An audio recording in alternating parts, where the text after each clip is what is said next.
It is Tuesday, July 1st, and we have a huge show today. Major breaking news, so much breaking news. The Senate passing Trump's big, beautiful bill just moments ago. CNN to be prosecuted for helping illegal aliens evade law enforcement. Also, President Trump dropping massive news this morning while visiting Alligator Alcatraz for its grand opening. Will illegal undocumented migrants be counted in next year's census, the 2026 census? The president saying no, saying Republicans in the House and Senate have been working behind the scenes on this.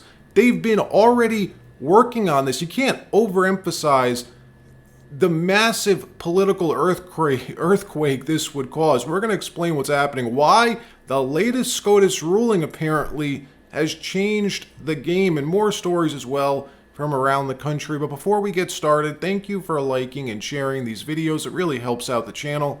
And consider subscribing if you appreciate these regular updates. See if we can prosecute them for that, because what they're doing is actively encouraging people to avoid law enforcement activities, operations, and we're going to actually go after them. DHS Secretary Kristi Noem telling reporters this morning that CNN will be prosecuted for helping illegals evade law enforcement, evade ICE during deportation operations. That CNN, she says, has been airing segments helping educate illegals how to find and download the ICE Block app. And Madam Secretary, CNN yesterday pushed an app that lets you track where ICE agents are.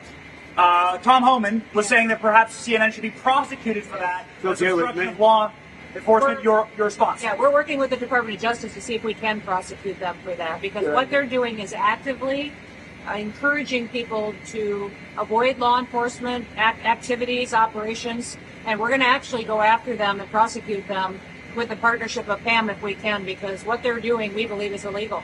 And they may be prosecuted also for having given false reports on the attack in Iran. Yes. They were given totally false reports. It was totally obliterated, and our people have to be celebrated, not come home and say, what do you mean we didn't hit the target? We hit the target first. The pilots came home and they said we hit the target first. So they may be very well prosecuted for that. What they did there we think is totally illegal. Okay, let's go. Follow us. You know, your boyfriend very lucky. That helps illegals avoid ICE and tips them off on upcoming raids that are going to happen, and basically where heavy ICE presence has been noted in their neighborhoods. This was one of the segments that CNN did on this. Roll the tape. The Trump administration steps up ICE raids and mass deportations. One tech developer is pushing back with an app designed to track ICE activity in real time. It's called ICE Block, and it's controversial to say the least. CNN's Claire Duffy is with us now. How does this work, Claire, and what are the legal implications? Yeah, John, I talked with Joshua Aaron, who is the longtime tech worker who developed this platform, and he said he really wants it to be an early warning system for people about the location of immigrations and customs enforcement officers.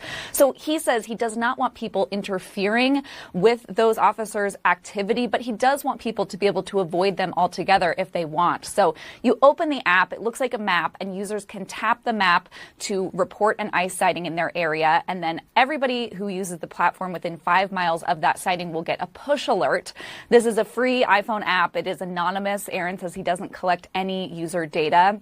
It sounds like Waze for illegals. If you never used Waze, it's an alternative to Google Maps. It gives you directions when you're driving, but it tips you off on where police are, so you avoid their radar traps. Personally, I love Waze. I use it all the time. Let me know if you think CNN publicizing this new app reaches the level of aiding and abetting. Let me know what you think. President Trump traveling down to the Sunshine State, to the great state of Florida this morning, visiting and touring Alligator Alcatraz, the new one-stop shop for securing, housing, and deporting the worst of the worst illegals CBP obtains. We did a whole video on this a few days ago. This place is awesome. Ron DeSantis building it in 8 days, converting an empty, abandoned airstrip in the center of the Everglades into this, a ready-to-go ICE detention facility using Mother Nature as its security perimeter, filling the moat around this facility with alligators, extra alligators. It includes an airstrip to easily deport these people and houses 5,000 illegals, 5,000 beds at present. But the best part is using emergency powers to grant National Guard judges the ability to fast track these deportation hearings. Watch this. This is we're offering up our National Guard and other folks in Florida to be deputized to be immigration judges. We're working with the Department of Justice for the approvals. I'm sure Pam will approve. But then I'll have a National Guard judge advocate here. Someone has a notice to appear. Biden would tell them to come back in 3 years and appear. Now you'll be able to appear in like a day or two, so they're not going to be detained hopefully for all that long. We'll have people here in this facility that can make, it's a bureaucracy. The president's got to deal with the bureaucracy. Now that Supreme Court ruling was good because that's going to allow him to be able to exercise Article 2 the way founders intended, but you still have bureaucracy. So we want to cut through that so that we have an efficient operation between Florida and DHS to get the removal of these illegals done. Yeah, I'd say that's a great idea. Under the last administration, they'd let illegals free into the country with a court date up to 7 years. 7 years into the future. Why didn't they do this sooner?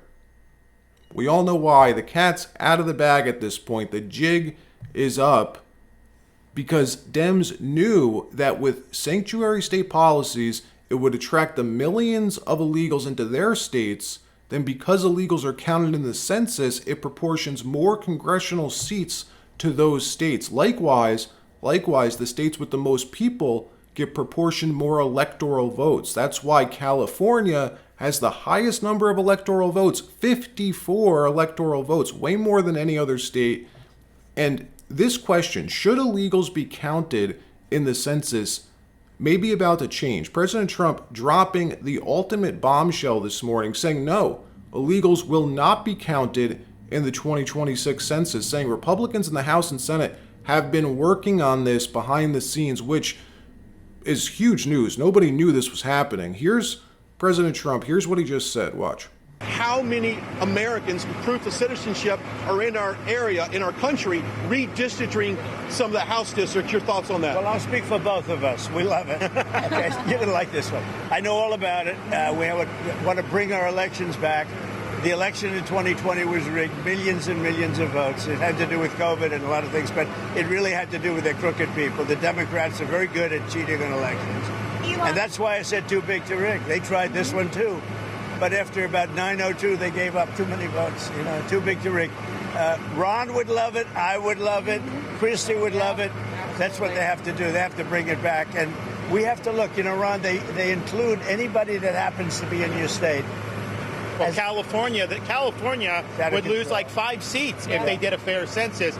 And even beyond that, the Biden census gypped Florida of at least 1 seat. We only got 1 seat in the last census. Are you trying to tell me that Florida only had 1 seat in that? We should have had at least 2. Texas should have had another one. That could be the difference in the House of Representatives and the majority. So I would love for them to redo the census for 26. My legislature will redistrict those lines. We'll get it to where it's fair. But as it's right now, this country is not fairly apportioned. I've got so many more millions of people in Florida that have representation because of that flawed census. Mr. President, I think it's going to do very well. A lot of people, I don't know if you've heard about it, it's captivated the country. Everybody wants it. It's going to get in. It's going to pass. And we're going to be. We saw what happened the last time Trump tried doing this during his first term. It set off a thermonuclear bomb in D.C., a political earthquake is what it was. On July 21st, 2020, Trump signed an executive order or an executive memorandum directing his then Secretary of Commerce to exclude undocumented migrants from the census count used for apportioning congressional seats. The goal was obviously to prevent states with large undocumented populations from gaining additional representation. Dems sued the Trump administration during his first term to block this, and a New York federal judge blocked it, overruled the memorandum. Well, what just happened last week? The Supreme Court said courts can no longer invoke nationwide injunctions, blocking executive action nationally. This question will ultimately be answered by the Supreme Court, but this is 100% on the agenda, and it should be. Get this, it's estimated if illegals weren't counted in the census, Dems stand to lose up to 20 congressional seats. And who knows how many electoral votes. This is clearly the reason the Biden administration opened the border. Remember that clip of Elon Musk explaining this to Don Lemon? It was like 6 months ago. Try to find that real quick. Yes, we have it. Watch Don Lemon's face during this. He's like completely perplexed at how obvious all of this becomes when it's explained clearly. Roll the tape. If legal immigrants, which I think have a very strong bias to, at least everything I've read, it's a very strong bias to vote Democrat. The more that come into the country, the more they're likely to vote in that direction. But it is, in my view, a simple incentive to increase voters, Democrat voters. And yeah, so the question is like how? So there's a few ways that this works. One is that when the census is done, the census is based on all people in an area, whether they are citizens or not. So if there are a concentration of people who came here illegally in a particular state or in a particular state, that state will actually then get an increased number of House seats. So the House seat apportionment is proportionate to the number of people, not the number of citizens. So the illegals overwhelmingly go to places like California and New York, and if you just look at the math, if you look at the apportionment with and without illegals, I believe California would lose. I believe the blue state, there would be a net loss of blue states of approximately 20 seats in the House. This also applies to the Electoral College. So you say, like, well, this also applies to electing the president, because the electoral votes are also done by apportionment the same way that House seats are done. But the reason, Elon, the Electoral College is in place is to balance that, is so that doesn't happen. So what you're saying about it is the exact opposite of the reason why the Electoral College is there. The Electoral College at this point, in our history, gives people who are in smaller states and red states much more of an influence over our elections than people who are in blue states, and the majority of the people in this country. That's what the Electoral College does. It actually does the exact opposite of what you're saying. It protects people who are in smaller states and protects people who are in red states. Well, the red states, because they tend to be smaller and less populous. I think that statement is what you said is true, but what I said is also true, which is that if as is the case, a disproportionate number of legal immigrants go to blue states, they amplify the effect of a blue state vote. And the math, as I understand it, you can research this obviously very easily on there. It's pretty straightforward to research this. But my understanding is that there would be that the Democrats would lose approximately 20 seats in the House if illegals were not counted in the census. And that's also 20 less electoral votes for president. So the illegals absolutely do affect who controls the House and who controls the presidency. This is so clearly the reason Dems are pro-illegal. And you know what's crazy about this? For the longest time, they were successful in curtailing free speech to the point where you weren't even allowed to talk about this. They would call you a racist for even pointing this out. The Overton window has greatly increased over the last year, thank the Lord. In another story, the U.S. Senate has just passed the big, beautiful bill by a razor-thin margin. It's official. Trump's key legislation heading back to the House for a vote before landing on his desk to be signed. The final vote was 50 yay to 50 nay votes, forcing Vice President Vance to march on into the chamber and break the tie. Let's watch. The Vice President breaking the tie right now, which means they had some no votes from those Republicans.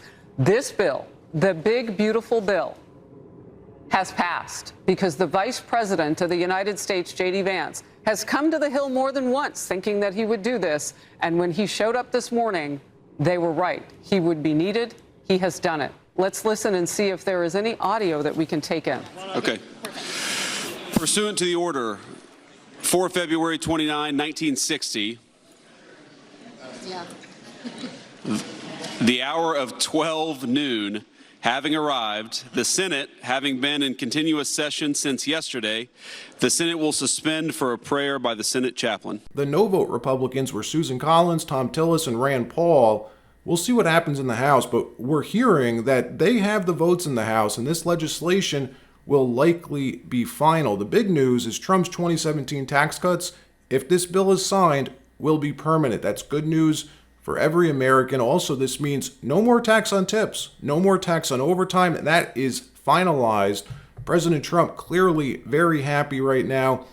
We're going to have more about this shortly as reaction starts coming in. We'll keep you posted. All right, that wraps up this episode. Like, subscribe. We'll see you next time.